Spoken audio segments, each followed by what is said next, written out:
stuck in the port. The Romans have drawn up their giant chain, blocking exiting boats to stop you from escaping. A chain?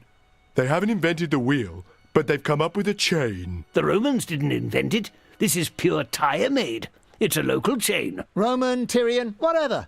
This chain is a pain. The lever they use to operate the chain is in a Roman camp on the other side of the port. But watch out, Gauls.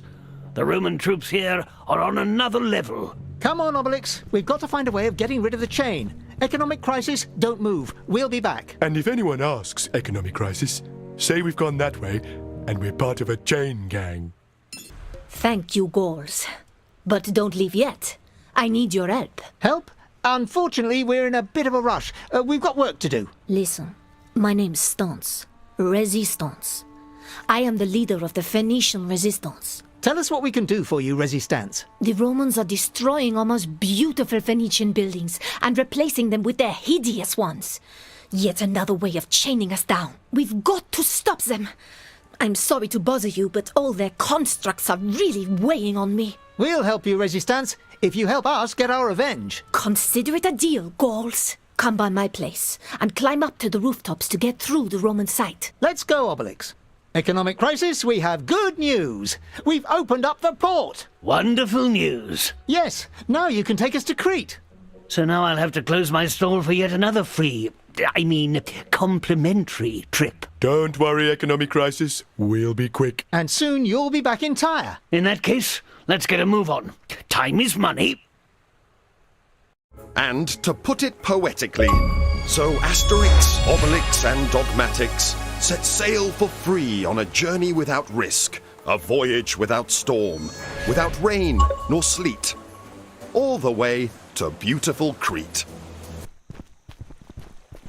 Look, Obelix, there are more Romans than I've seen in centuries. Goody! Can I go and say hello, Asterix? No, Obelix, not this time. We need to keep a low profile. With a little luck, they won't spot economic crisis and his boat. Shame. They look so shiny with their pretty shields. Don't sulk, Obelix. We'll have plenty more opportunities to meet other Romans. Ooh, those red columns look good, don't you think, Obelix? Even Rome doesn't have any... Those columns don't look as good as my men here. Isn't that right, my darling little men here? Could you stop treating that menhir like a pet, Obelix? It's really embarrassing. I'll talk to my men here how I like. And if His Majesty Asterix is jealous, then maybe he should adopt one of those red columns to talk to. Dogmatix, don't you start. Please, Obelix, it's too early in the day to start sulking. Come on, darling little men here, we're going. Hello, old man. Are you the hermit with a menhir shard? Yes, I am Manicus the Wise, and...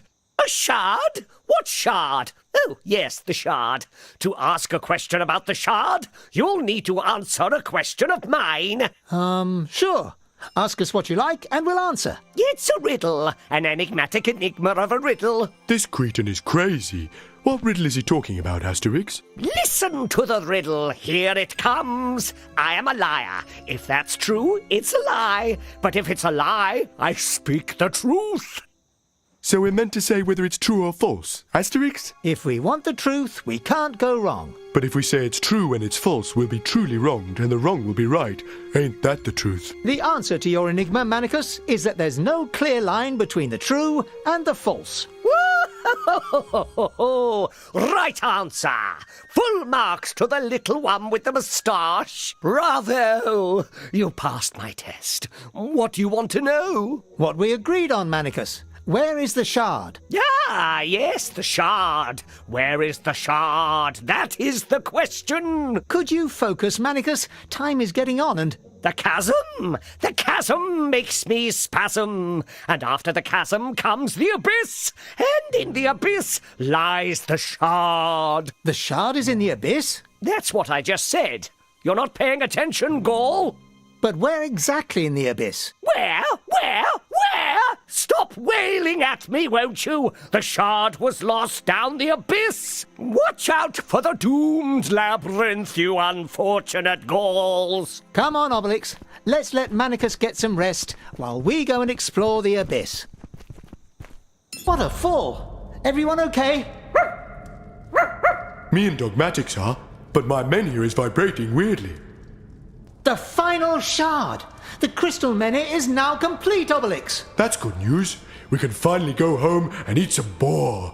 Being underground gets me down.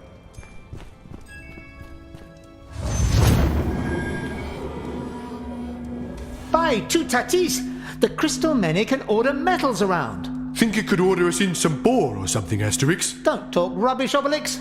As I was saying, the crystal menhir attracts metal. This is one truly amazing stone. Interesting. I wonder if your menhir can drag us back to the surface. My menhir can do anything, Sir Asterix. Aha! This time I've got you, Gauls! Marius Ginagonicus, you again. You pesky gin and tonicus, you followed us all the way here. Release that weapon immediately. I'm far better placed to use it. Get away from my menhir! The boat should be smooth sailing from here. Hang on, Obelix. That's strange. Economic crisis has vanished. Dogmatix has found something. Looks like there's been a fight.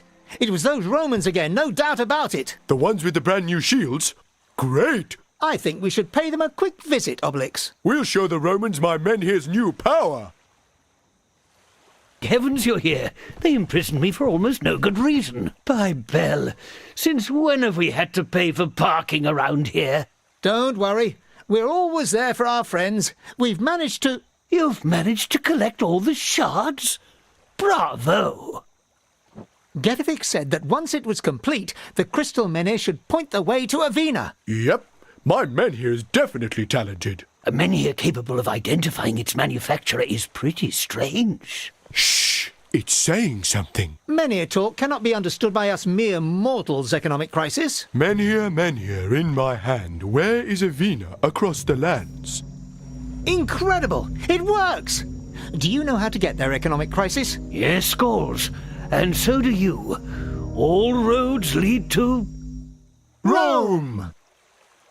As economic crisis so subtly put it, all roads do indeed lead to Rome, as do all shipping routes. Our optimistic heroes set off on the Phoenicians' boat for their 4th trip across the seas. They soon washed up on a beach in Ostia, and, as they said farewell, economic crisis shed a tear of joy upon realizing he had completed the last free trip he owed them. With one last backward glance at the Phoenician trader, our 2 heroes and their little dog set off to the Roman capital, more determined than ever before. Finally! You made it! The 2 Gaulish dog's bodies I called on for the cleaning! I'm Facus Newsus, head of Caesar's Gardens. I thought you'd never come. Do we know this Roman, Asterix? It could work out as a quid pro quo, Obelix. It's all Latin to me. You Gauls are all the same. When you're not late, you're busy striking, and vice versa. What's happening, Roman? A special event? Of course! It's Caesar's Heritage Day, the only day of the year when the people of Rome are invited to come and marvel at Caesar's assets. His villas, palaces, forum, and gardens. And Romans actually enjoy it? These Romans are truly crazy. Anyway, enough with the chatter. We're running late. Late? Are you meant to be somewhere, Facus Newsus? No time for dilly-dallying. The gardens are in a state. That's what Caesar said. From the tops of the cedar trees to the depths of the fountains, the gardens must be as perfect as he is. And, as we say here, labor omnia vincit improbus. So we're going to be gardening, Asterix? It's just a cover, Obelix. The goal is still to find Avena. Luckily, we have your menhir to guide us. So true. We'd be lost without it. Asterix,